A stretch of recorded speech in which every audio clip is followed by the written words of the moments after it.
Sophie rentrait chez elle ce soir-là. Les mains tremblantes sur le volant.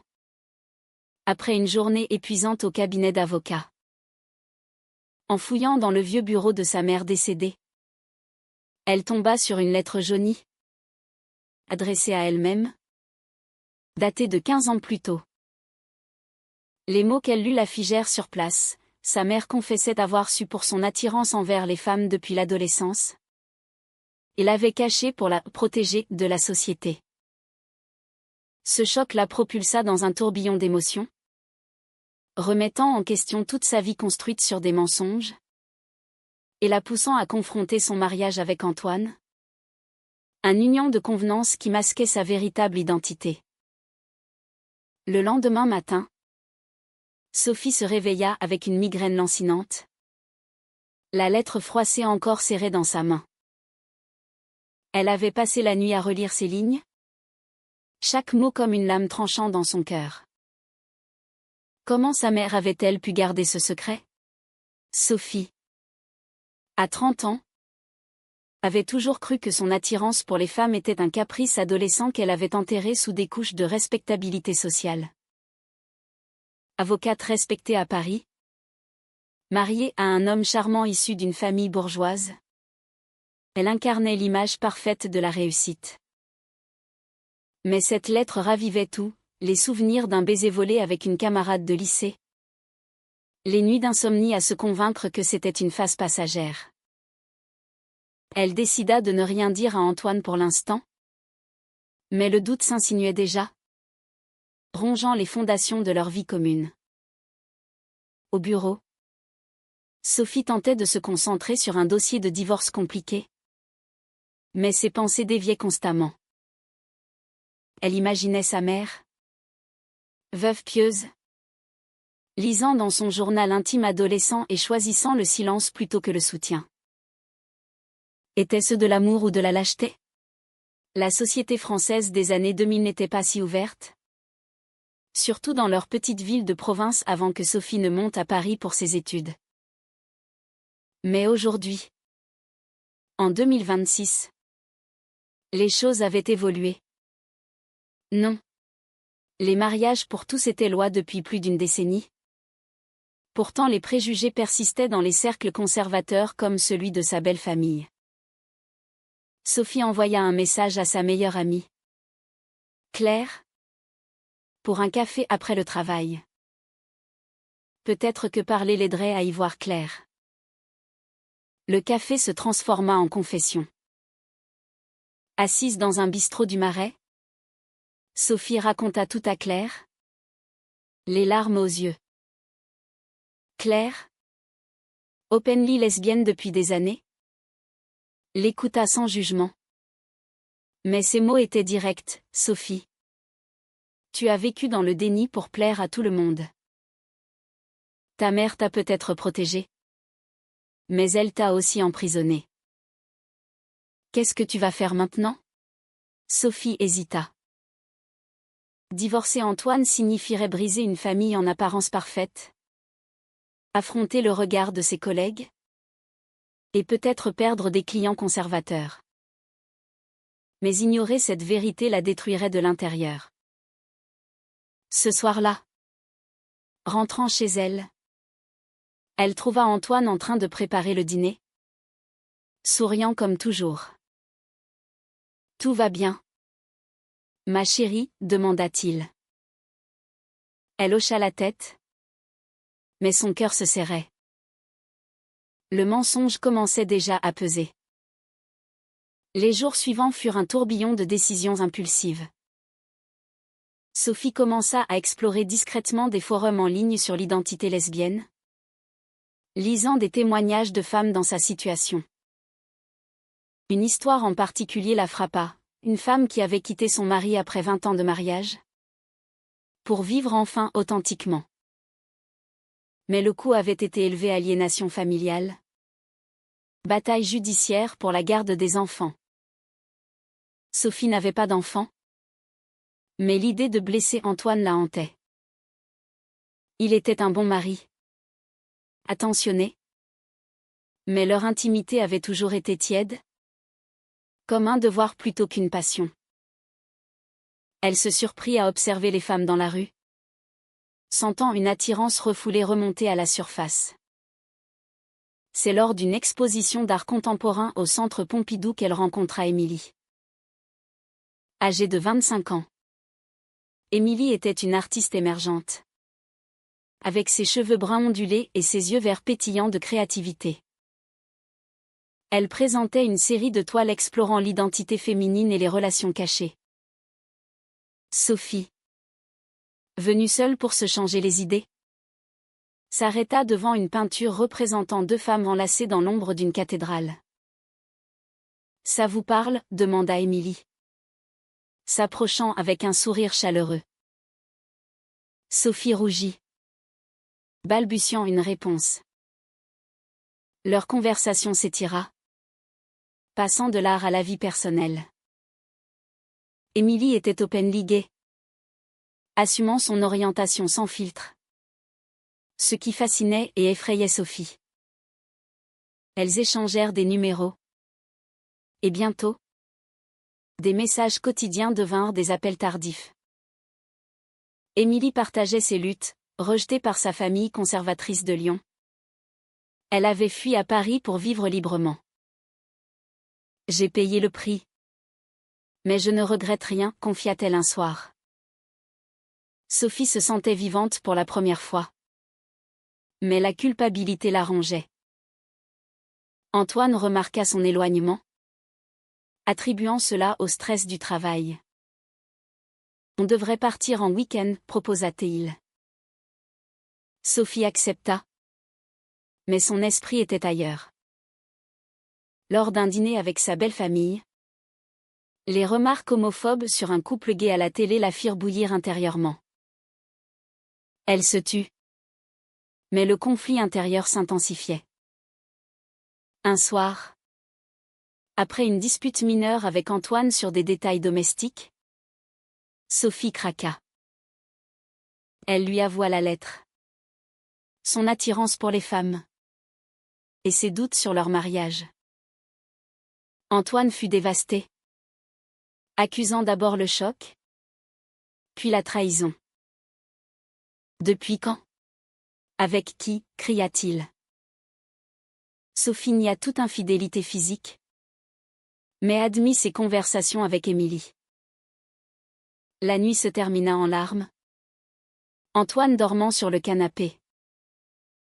Le lendemain, il partit chez un ami, laissant Sophie seule avec ses regrets. Était-ce la bonne décision ? Le soulagement se mêlait à la douleur, comme si elle avait ouvert une plaie pour la guérir.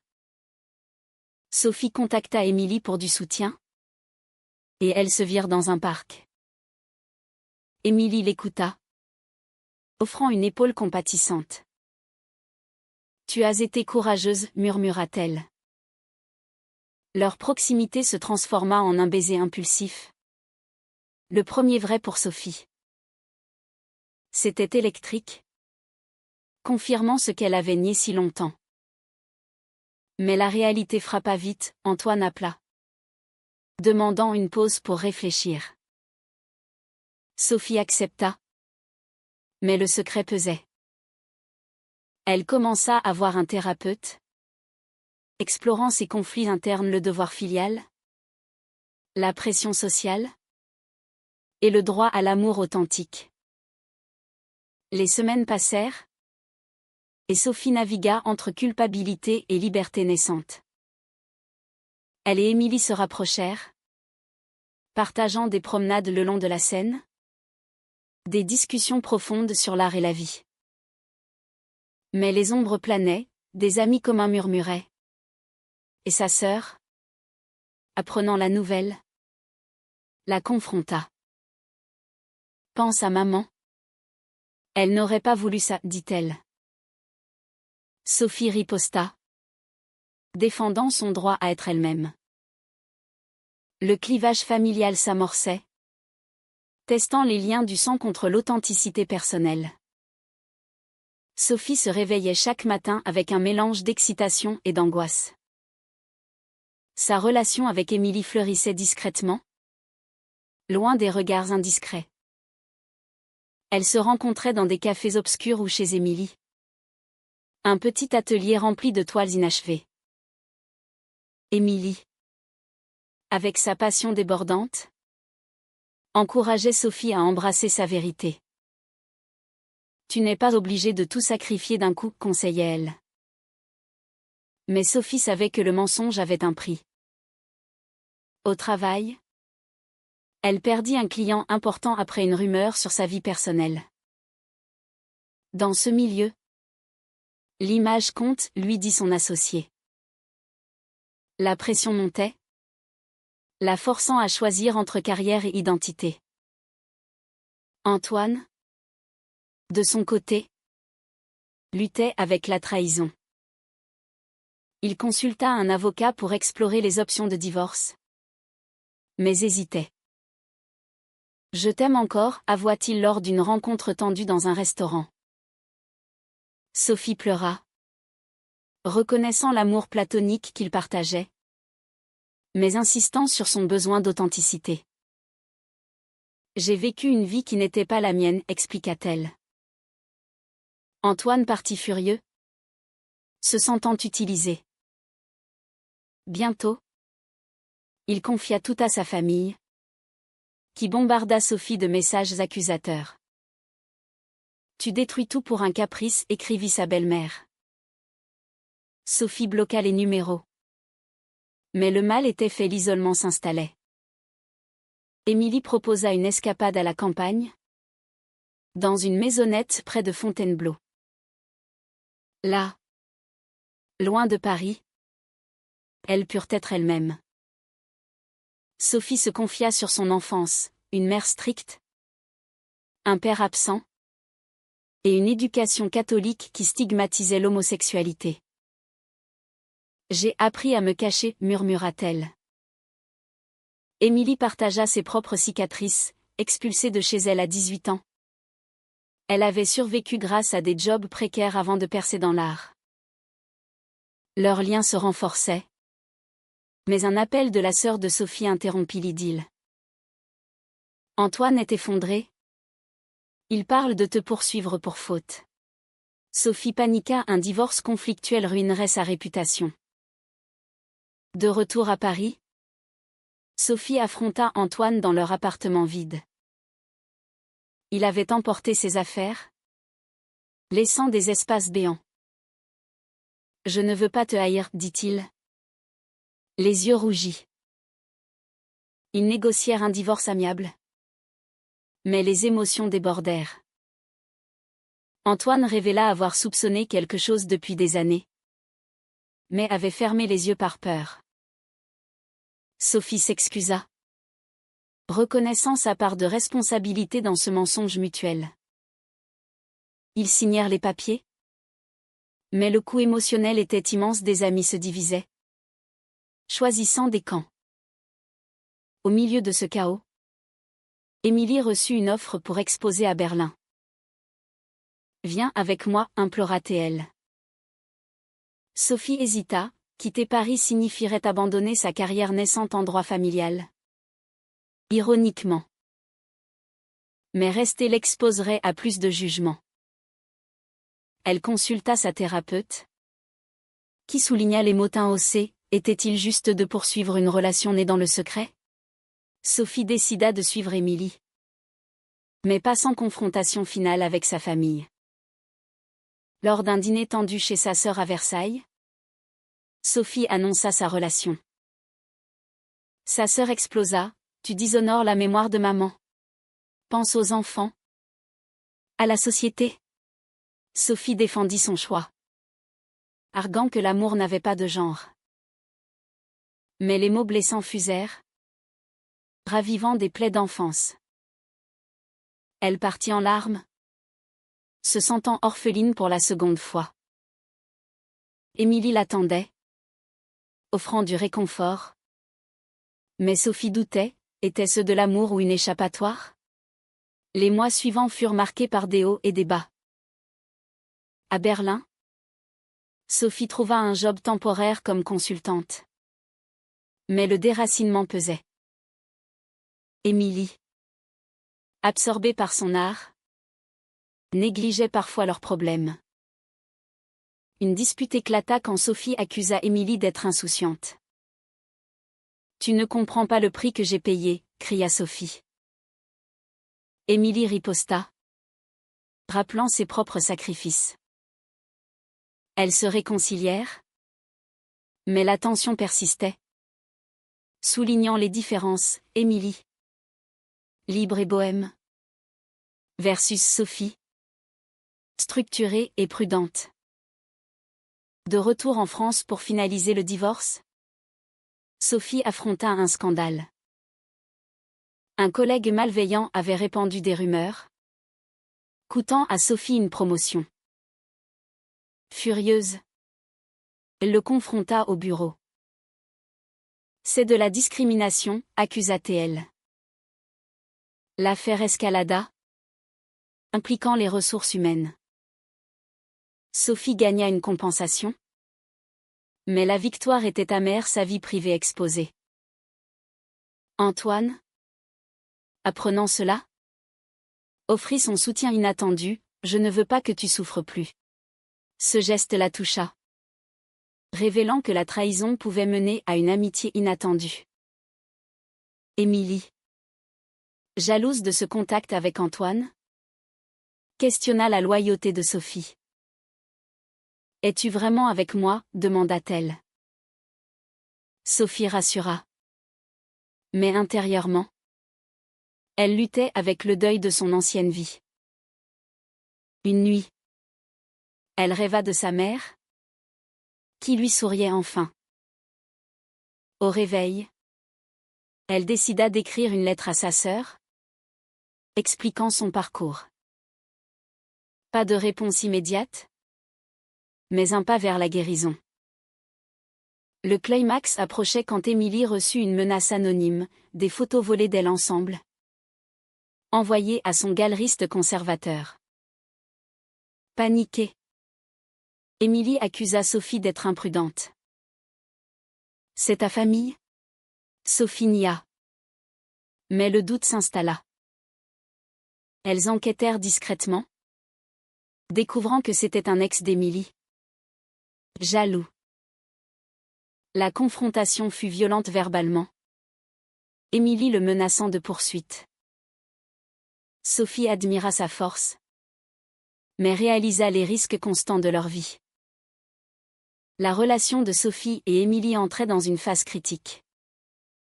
Après l'incident des photos, elles décidèrent de s'installer ensemble à Paris, dans un appartement du quartier latin. Sophie reprit son travail, mais avec une vigilance accrue. Elle rejoignit une association LGBT, trouvant du soutien parmi d'autres femmes ayant traversé des coming out tardifs. « Tu n'es pas seule », lui dit une mentor. Ces rencontres l'aidèrent à reconstruire sa confiance, mais ravivèrent des débats internes. Avait-elle trahi Antoine pour un amour égoïste ? Émilie, de son côté, préparait une nouvelle exposition sur les identités cachées, inspirée de leur histoire. Sophie posa pour une toile, se sentant vulnérable mais libérée. Lors du vernissage, la foule applaudit. Mais un critique conservateur publia une review acerbe, accusant l'œuvre de promouvoir l'immoralité. Émilie fut blessée, et Sophie la défendit publiquement sur les réseaux, marquant son premier acte d'activisme. Les retours furent mixtes, soutien de la communauté queer, mais haine en ligne de trolls. La famille de Sophie refit surface. Sa sœur appela, admettant avoir lu la lettre. « Je suis désolée, mais je ne peux pas accepter ça. » Sophie insista pour une rencontre. À un café, elles débattirent, la sœur invoqua la tradition catholique. Sophie argua pour l'amour universel. Les larmes coulèrent, mais aucun compromis. Sophie rentra dévastée, questionnant si la famille valait le sacrifice de son bonheur.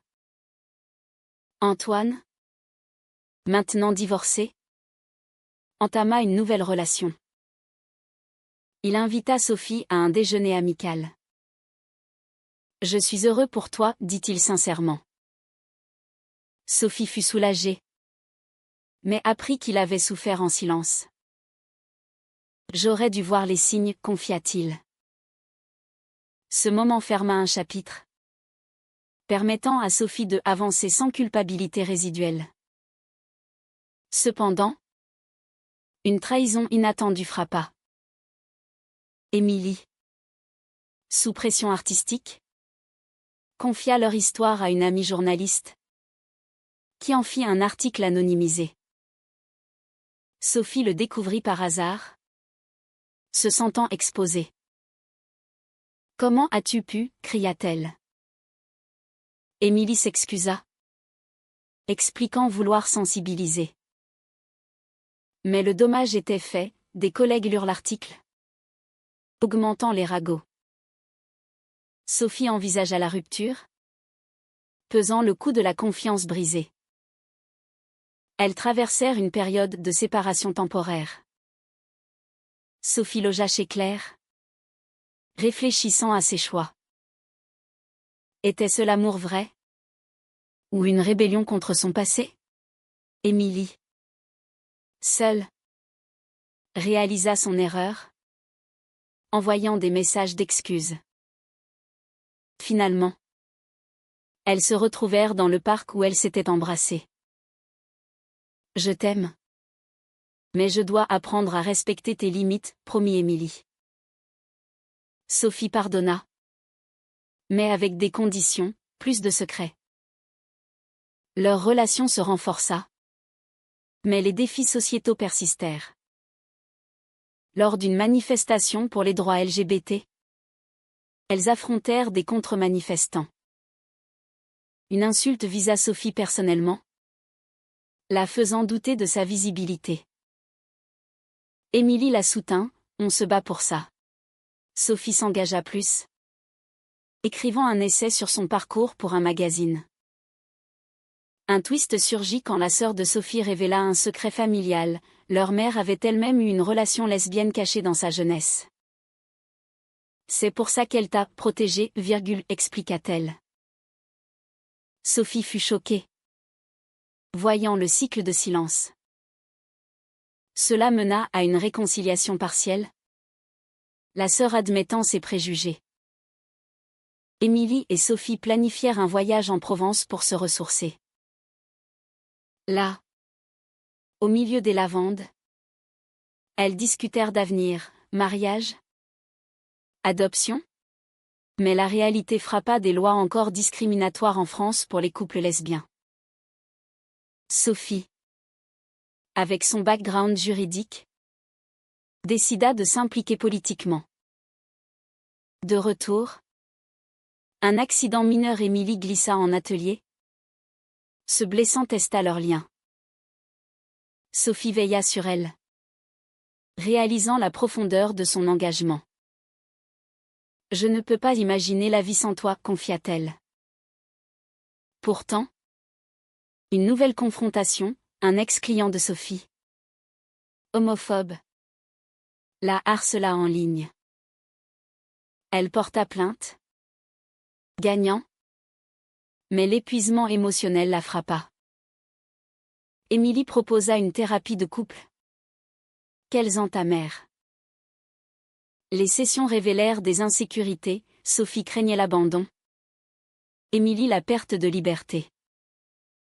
La thérapie porta ses fruits, aidant Sophie et Émilie à naviguer leurs différences.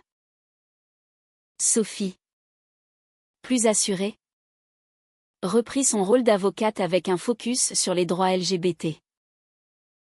Elle gagna un cas emblématique, défendre une femme lesbienne dans une bataille de garde. La victoire la propulsa sous les projecteurs, attirant à la fois louanges et critiques. « Tu es une inspiration », dit Émilie fièrement. Mais la visibilité augmenta les menaces, des emails anonymes, forçant Sophie à renforcer sa sécurité. Émilie, inspirée, créa une série d'œuvres sur la résilience queer. Une galerie majeure les exposa. Et lors de l'ouverture, Sophie fit un discours émouvant sur son parcours. La presse couvrit l'événement, exposant leur couple. La famille d'Émilie, longtemps distante, contacta, sa mère voulait rencontrer Sophie. À Lyon, la réunion fut tendue mais positive. Je regrette d'avoir fui, admit la mère. Émilie pleura, guérissant une plaie ancienne. Pour Sophie, le contact avec sa sœur s'améliora lentement. Elles se virent pour Noël, évitant les sujets sensibles. Mais un pas vers la normalité. Antoine, maintenant ami, envoya ses vœux, montrant que les ponts pouvaient se reconstruire. Un conflit majeur surgit quand Émilie reçut une offre pour résider à New York. C'est une opportunité en or, dit-elle excitée. Sophie paniqua, quitter la France signifierait abandonner sa carrière naissante en activisme. Elles débattirent des nuits entières. Et nous, demanda Sophie. Émilie proposa de l'accompagner. Mais Sophie hésita, craignant un nouveau déracinement. La décision pesait, testant leur amour contre les ambitions personnelles. Finalement, Émilie refusa l'offre, choisissant Sophie. Tu vaux plus que n'importe quelle carrière, déclara-t-elle. Sophie fut touchée, mais se sentit coupable. Elles décidèrent de voyager ensemble, équilibrant vie professionnelle et personnelle. Mais une trahison finale ébranla tout. Claire, l'amie de Sophie, révéla avoir des sentiments pour elle depuis des années. J'ai attendu que tu sortes du placard, confia-t-elle. Sophie fut choquée, se sentant manipulée. Émilie, apprenant cela, accusa Claire de sabotage. Une confrontation explosive suivit. Claire admettant sa jalousie. Sophie coupa les ponts, perdant une amie mais renforçant son lien avec Émilie. Les conséquences, Sophie questionna ses relations passées, réalisant combien le déni avait attiré des dynamiques toxiques. Elle écrivit un livre sur son histoire, anonymisé, qui devint un best-seller. Les royalties aidèrent des associations LGBT. Émilie et Sophie se marièrent civilement à Paris, entourées d'amis choisis. La cérémonie fut simple, mais émouvante. Je choisis toi. Malgré tout, vocèrent-elles. La sœur de Sophie assista. Signe de progrès. Pourtant, les défis persistaient. Une loi proposée restreignant les droits des couples LGBT les mobilisa. Sophie mena une campagne, affrontant des politiciens conservateurs. Émilie illustra les posters, fusionnant art et activisme. Un soir, après une manifestation épuisante, Sophie s'effondra. « Est-ce que ça en vaut la peine ?» demanda-t-elle. Émilie la serra, « Oui. Pour nous et les autres. » Leur amour, forgé dans le feu, était plus fort. Les années consolidèrent leur union. Sophie devint une figure clé dans le droit LGBT, plaidant devant la Cour européenne. Émilie exposa internationalement ses œuvres célébrant l'amour féminin. Elles adoptèrent une fille, naviguant les bureaucraties discriminatoires. La petite, nommée Louise, apporta joie. Mais aussi peur, comment la protéger des préjugés? La sœur de Sophie devint tant impliquée, surmontant ses biases. Antoine, remarié, resta ami, prouvant que la fin d'un amour peut en être un autre. Pourtant, un ultime test, Émilie fut diagnostiquée avec une maladie chronique, nécessitant traitement. Sophie veilla, sacrifiant du temps professionnel. Je ne te quitterai pas, promit-elle. Émilie guérit. Mais l'épreuve souligna la fragilité de la vie. Dans leur appartement surplombant la Seine, elles réfléchissaient à leur parcours, trahison, sacrifice, éveil. Sophie écrivit, l'amour vrai demande du courage. Mais le prix en vaut-il toujours? Leur histoire inspira beaucoup, mais posa une question éternelle, dans une société encore divisée. Choisir l'authenticité contre la norme est-il un acte d'héroïsme ou d'égoïsme?